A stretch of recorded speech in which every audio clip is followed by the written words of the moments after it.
Hey, there we are.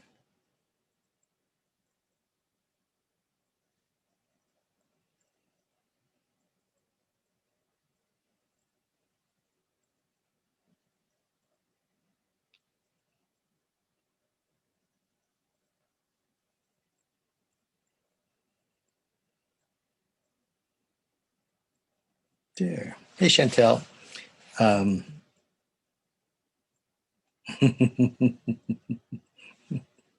here we go. So we're here. I would just have this playing, you know, in the car or even at night and over and over again. Now, call me crazy, but I'm a big fan over the years of Dr. David Hawkins. And Hawkins had a scale of vibration, everything in the universe, and I'm not going to go into how he developed this scale or anything like that. But at the top of the scale was Christ consciousness at 1,000, and at the bottom of the scale was like below apathy. I mean, it was under 200 was guilt and shame and fear and all of those things. Anger and desire and yeah. So so we're all familiar with that. And then halfway up the scale, over 500 was unconditional love.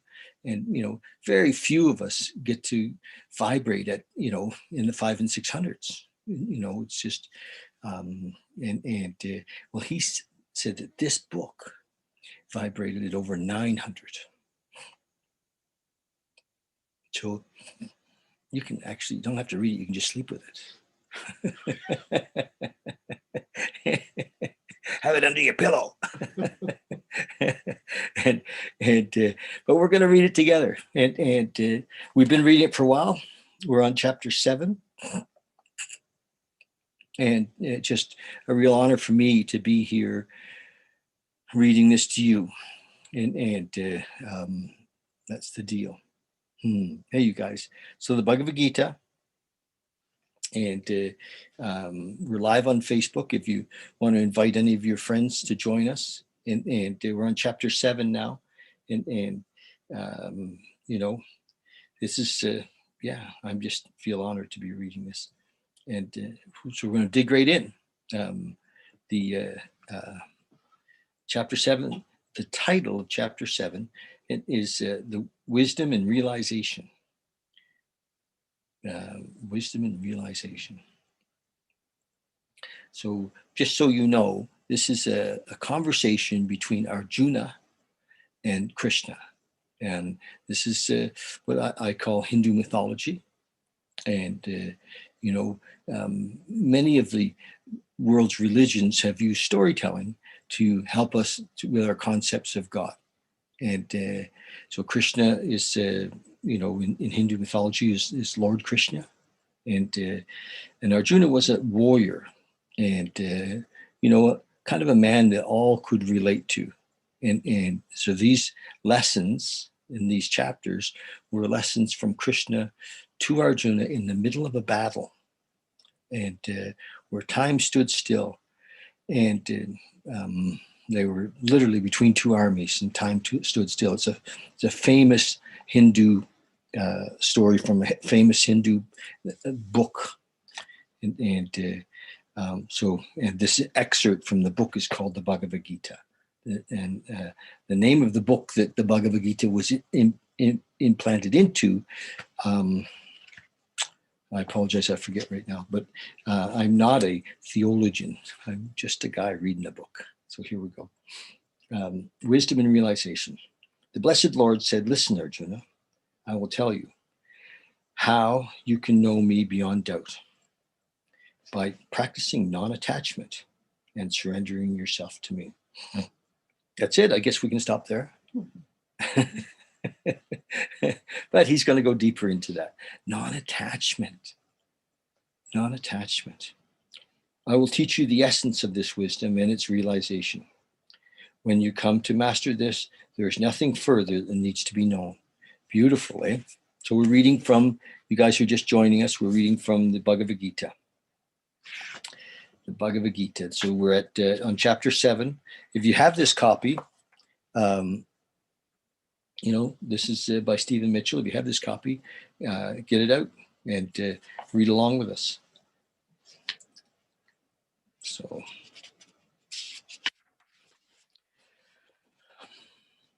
of 10,000 men, perhaps one man strives for perfection. Of 10,000 men who strive, perhaps one man knows me in truth. Earth, fire, water, and wind, air, mind, and understanding, and the eye sense. These are the 8 aspects of my physical nature. Wow. This is my lower nature, but beyond this, I have another, higher nature, the life that means all things. Okay, somebody's joining us. Who could that be? Hey, buddy. You're there. Yeah. Hey. Hey, Jason. Certainly. Nice. Good that you were, around and saw that we were here. Good for you. We're, pardon me? Just came from the north. Around and saw that we were here. Good for you. There we go. You have to turn the sound down, I think. Yeah, I got it. You're the tech guy. You're the tech guy. So we're on chapter 7. Yep. And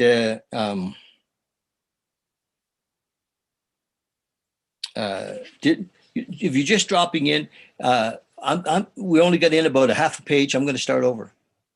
Yep. Chapter 7 is on page 99. And the Blessed Lord said,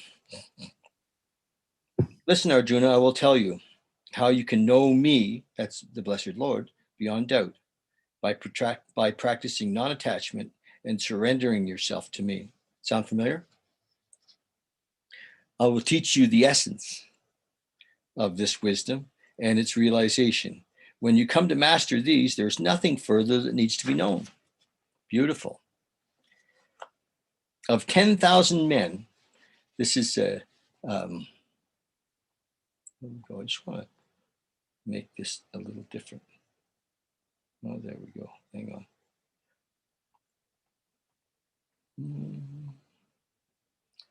Well, I guess we can see it there.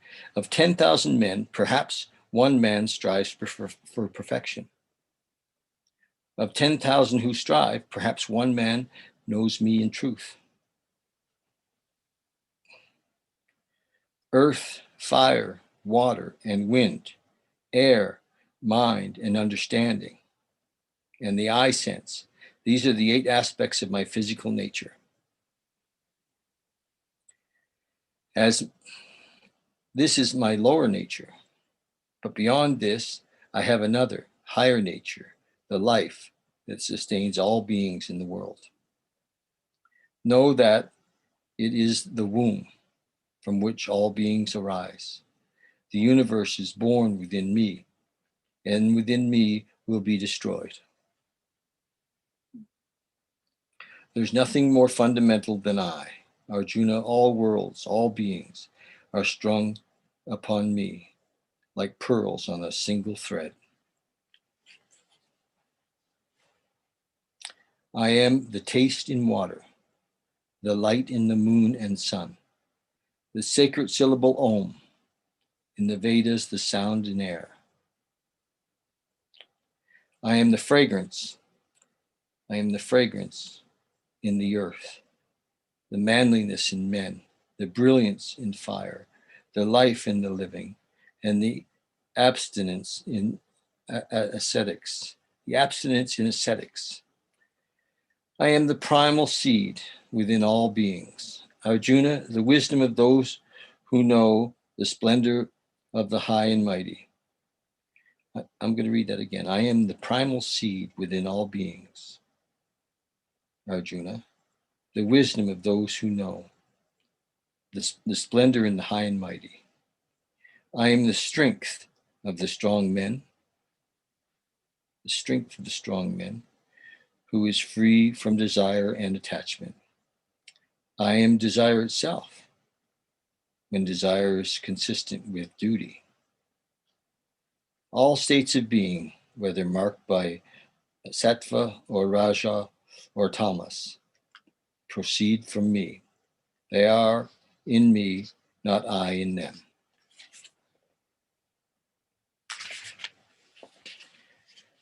Because most men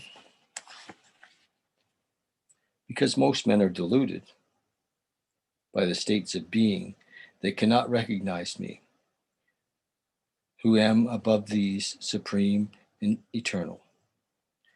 But those men who turn to me can penetrate beyond these wondrous powers of mine, this magic created by the three gunas. Others are deluded by my power. They do not attempt to find me, and in their ignorance sink into demonic evil. There are four kinds of virtuous men who worship me, Arjuna: the man in distress, the man who seeks power, and the man who seeks wisdom, and the sage. Of these four, the sage is the most praiseworthy, unattached, steadfast. That man is supremely loved by me as I am by him. All these are noble-minded, but the sage is my very self. Calm, untroubled, he dwells in the ultimate goal in me. He dwells in the ultimate goal in me. At the end of his many lives, the sage unites with me, thinking, Krishna is all that is. Great souls like this are rare. Men whose wisdom is darkened by desire, men who are hemmed in by the limits of their own natures, take refuge in other gods. I'm going to try my glasses. Oh my gosh, keep forgetting these. They're new. But whatever the form of reference, whatever God a sincere devotee chooses to worship, I grant him an unswerving faith. Empowered by his faith, that man earnestly seeks the God's favor and obtains things he desires, because I myself have ordained it. If you're just joining us, we're reading from the Bhagavad Gita, chapter 7, and it's the chapter 7 was titled Wisdom and Realization.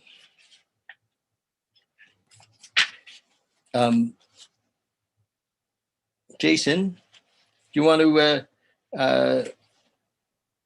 finish the chapter for us? Sure. Thank you. But fleeting is the reward that men of small minds are given. They will go to the gods they worship, but my worshippers come to me. Though I am unmanifest, fools think I have a form, unaware of my higher existence, which is permanent and supreme. Interesting. Veiled in my mystery and power, I am not perceived by most men. Their deluded minds cannot see me, the unborn, the changeless, the undying. I know all beings who have passed, and all who live now, Arjuna, and all who are yet to be. But I am beyond all knowing. All beings are born to ignorance, ruled by aversion and craving. This, Arjuna, is the primal duality that keeps them bound. But when a man is released from dualities, he can act purely without attachment and can serve me with all his heart. Those who take refuge in me, striving for release from old age and death, know absolute freedom, and the self and the nature of action. Those who know me and the nature of beings, of gods, and of worship are always with me in spirit, even at the hour of their death. Wow, eh? Yeah, that's powerful there at the end there too. Thank you. Mm-hmm.